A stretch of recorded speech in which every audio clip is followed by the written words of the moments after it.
messieurs, bonjour, bienvenue dans Chine-France, le journal, votre émission quotidienne d'information sur la Chine. Sans transition, voici les titres de l'actualité. La Chine va intensifier les recherches et publier la version 2021 de la liste négative d'accès aux investissements étrangers. La Chine atteint son objectif progressif de lutte contre la prévention et le contrôle de la pollution.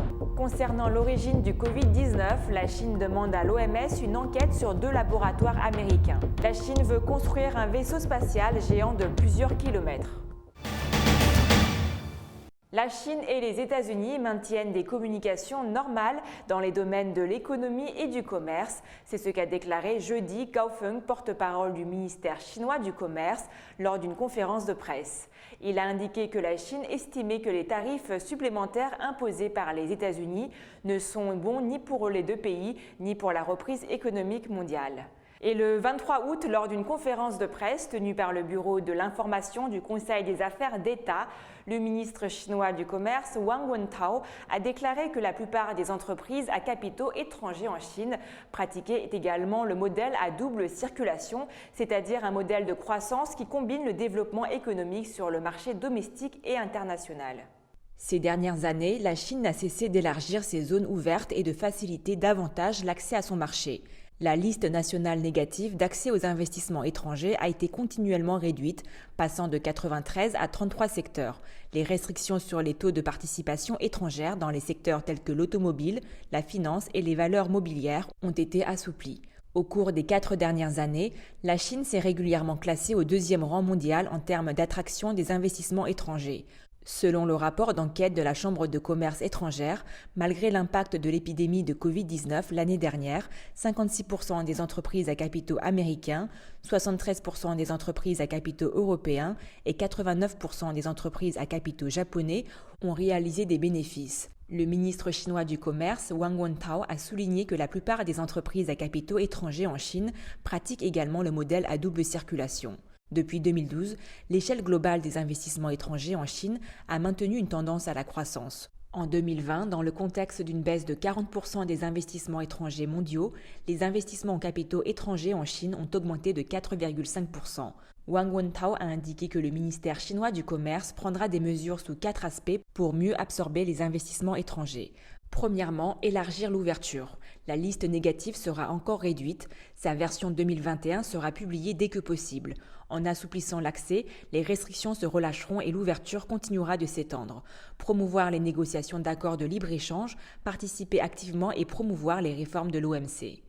Deuxièmement, renforcer le service. Le ministère chinois du Commerce, en collaboration avec 20 départements et provinces clés, a créé une classe spéciale pour les projets clés financés par l'étranger qui fonctionne normalement pour aider les entreprises et les projets clés financés par l'étranger à résoudre les problèmes. Troisièmement, protéger les droits et les intérêts des entreprises à capitaux étrangers conformément à la loi. Le Bureau de promotion des investissements du ministère chinois du Commerce a également mis en place un centre national de plainte pour les entreprises à participation étrangère. Quatrièmement, enfin, mettre en place la loi sur les investissements étrangers et les règlements d'application pour créer un environnement commercial orienté vers le marché, légalisé et internationalisé pour les entreprises à capitaux étrangers. L'environnement écologique de la Chine s'est considérablement amélioré. Le 18 août, le ministre chinois de l'écologie et de l'environnement a annoncé lors d'une conférence de presse que la Chine a entièrement achevé et dépassé les 9 indicateurs écologiques et environnementaux, atteignant ainsi ses objectifs progressifs de lutte et de prévention contre la pollution. Ces objectifs avaient été déterminés dans le 13e plan quinquennal. La concentration moyenne de particules fines dans les villes de niveau préfecture et au-dessus a baissé de 28,8% par rapport à 2015, dépassant ainsi de 10,8 points de pourcentage l'objectif du 13e plan quinquennal. En termes de qualité environnementale des sols, le taux d'utilisation sur des terres agricoles contaminées et le taux d'utilisation sur des parcelles contaminées à travers le pays ont dépassé 90%, atteignant avec succès l'objectif du 13e plan quinquennal. En termes d'environnement écologique, le taux de couverture forestière nationale a atteint 23,04% en 2020 et la superficie des réserves naturelles et diverses réserves naturelles représentait 18% de la superficie du territoire. En outre, en termes de réduction des émissions de carbone en réponse au changement climatique, les émissions de dioxyde de carbone par unité de PIB en 2020 seront réduites de 18,8% par rapport à 2015 et les objectifs et les tâches du 13e plan quinquennal ont également été achevés avec succès. Le ministre chinois de l'écologie et de l'environnement a par ailleurs déclaré que les résultats d'une enquête menée par le Bureau national des statistiques en 2020 montre que la satisfaction des Chinois à l'égard de l'environnement écologique a atteint 89,5%, soit une augmentation de 10,7 points de pourcentage par rapport à 2017. Au premier semestre 2021, l'environnement écologique national de la Chine a continué de s'améliorer. La concentration moyenne de particules fines a diminué de 2,9% d'une année sur l'autre.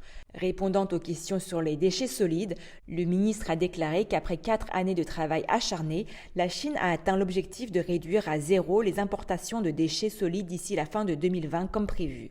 Il a ajouté qu'entre 2017 et 2020, les importations chinoises de déchets solides sont passées de 42,27 millions de tonnes à 8,79 millions de tonnes. Jusqu'à ce qu'il soit autorisé fin 2020, les importations chinoises de déchets solides ont diminué de 100 millions de tonnes.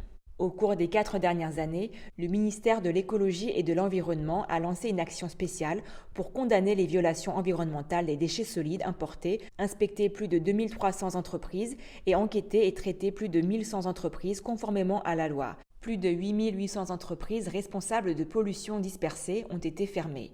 De même, la Chine a régulièrement amélioré le niveau de recyclage des déchets solides tout en bloquant l'importation des déchets étrangers. Le gouvernement continue d'améliorer son système de recyclage des déchets solides.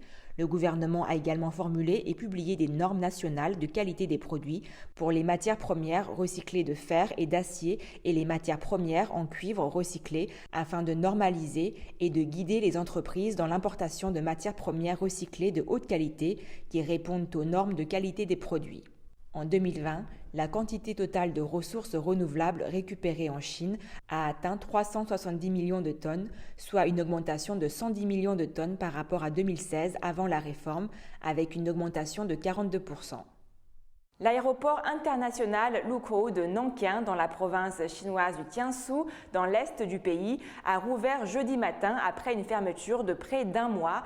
Le vol MU-29-23 à destination de la ville de Qingdao au Shantung a décollé de l'aéroport jeudi vers 10h16, devenant le premier avion de ligne à reprendre les activités après la résurgence de Covid-19 dans l'aéroport. Les autorités locales avaient annulé tous les vols de l'aéroport de Nankin depuis fin juillet, suite à l'apparition d'un nouveau foyer d'infection le 20 juillet, lorsque plusieurs agents de maintenance de l'aéroport ont été testés positifs au Covid-19. Zhangjiajie, célèbre ville touristique de la province du Hunan dans le centre de la Chine, a levé le 25 août à 8h les restrictions de circulation après 23 jours de confinement en raison de la dernière résurgence de l'épidémie de Covid-19 qu'elle a connue. Le 29 juillet, la ville avait signalé un cas confirmé de Covid-19 transmis localement. Le lendemain, elle avait fermé tous ses sites touristiques et relevé les niveaux de risque de Covid-19. Selon l'avis du Bureau de prévention et de contrôle du Covid-19 de la ville, depuis le 25 août à 8h, toute la ville est classée zone à faible risque de Covid-19. Toutes les restrictions de circulation dans la ville ont été levées et les bus touristiques, les transports publics et les services de taxi ont repris leur activité.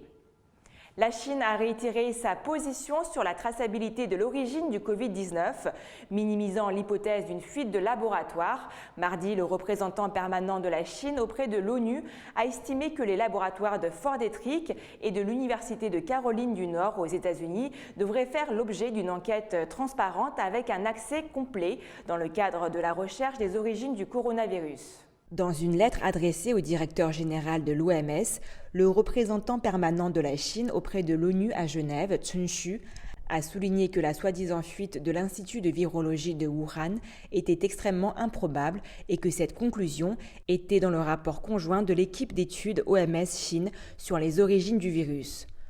Sun Shu a par ailleurs indiqué que si l'hypothèse sur la fuite de laboratoire devait être maintenue, le laboratoire militaire de Fort Detrick et celui de l'Université de Caroline du Nord aux États-Unis devraient également faire l'objet d'une enquête. Les documents relatifs aux recherches douteuses menées dans ces deux établissements américains étaient joints au courrier adressé au directeur général de l'OMS, ainsi qu'une lettre commune signée par 25 millions d'internautes chinois exigeant une enquête à Fort Detrick. Nous exhortons les États-Unis à cesser d'utiliser les recherches sur l'origine comme un outil de manipulation politique. Si les États-Unis insistent pour s'en tenir à la théorie de la fuite de laboratoire, ils devraient inviter l'OMS à enquêter sur Fort Detrick et l'Université de Caroline du Nord. En attendant, nous espérons que la communauté internationale s'efforcera de bloquer les tentatives de politisation du travail de recherche sur l'origine et veillera à ce que cela reste du domaine de la coopération scientifique. Et en matière d'exploration spatiale, la Chine voit les choses en grand. Les scientifiques du pays travaillent ainsi sur un projet de vaisseau géant de plusieurs kilomètres de large. Les travaux s'étendront sur 5 années et seront supervisés par la Fondation nationale des sciences naturelles chinoise. Dans un document, cette dernière a fait savoir que le géant vaisseau spatial sera d'une grande utilité, notamment pour l'exploration de l'espace. Un tel engin spatial est un équipement aérospatial stratégique majeur pour l'utilisation future des ressources spatiales, l'exploration des mystères de l'univers et le maintien en orbite à long terme, a-t-elle indiqué. L'engin modulaire serait tellement grand et lourd qu'il ne pourrait pas être lancé en un seul vol. Les différents morceaux du vaisseau devraient donc être assemblés dans l'espace après avoir été mis sur orbite un à un. Un véritable défi pour les chercheurs qui vont devoir prendre en compte cette contrainte dans la conception du vaisseau. Ils devront notamment optimiser au maximum le poids des différentes pièces pour limiter le nombre de lancements qu'il faudra effectuer. Ce projet est estimé à 2,3 millions de dollars, soit 2 millions d'euros. La Chine continue d'investir massivement dans son programme spatial. En 2019, elle avait été la première station à se poser sur la face cachée de la Lune. En mai dernier, le premier rover chinois a atterri sur Mars. En parallèle, le pays continue de développer sa station spatiale Tiangong. Un premier vol habité vers la station a eu lieu en juin et 2 modules doivent encore être mis en orbite l'année prochaine. C'est la fin de votre émission. Merci à tous de l'avoir suivi. Pour vous abonner à notre chaîne YouTube, rien de plus simple. Il vous suffit de cliquer sur le bouton s'abonner en bas à droite de la vidéo et pensez également à activer la petite clochette de notification pour ne rien rater. Très belle journée ou très belle soirée à tous.